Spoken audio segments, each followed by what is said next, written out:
È una vera rivoluzione, è un nuovo concetto di sosta, di mobilità, le cui potenzialità sono davvero infinite. Oggi davvero inizia il cambiamento. Addio estenuanti ricerche di parcheggio, addio disperata caccia agli spiccioli per pagare la sosta. Dal 1° luglio sarà scaricabile dagli store di Apple e Google e quindi utilizzabile la nuova Treviso App, che consentirà di trovare posto e pagarlo semplicemente con lo smartphone, registrandosi oppure no.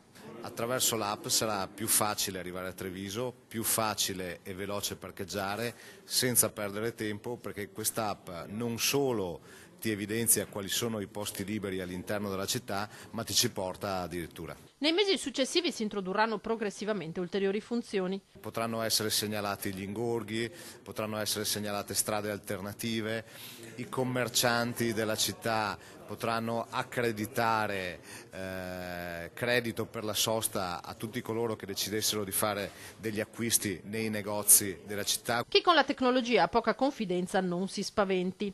Per coloro che non hanno ancora maturato questa dimestichezza rimarrà naturalmente il sistema ordinario attraverso le centraline, attraverso gli abbonamenti normali, attraverso i parcometri. Favorire la sosta, diminuire i tempi di ricerca di un parcheggio, riduce l'inquinamento da una parte ed è dall'altra essenziale per la vita di una città, aggiunge il vice sindaco.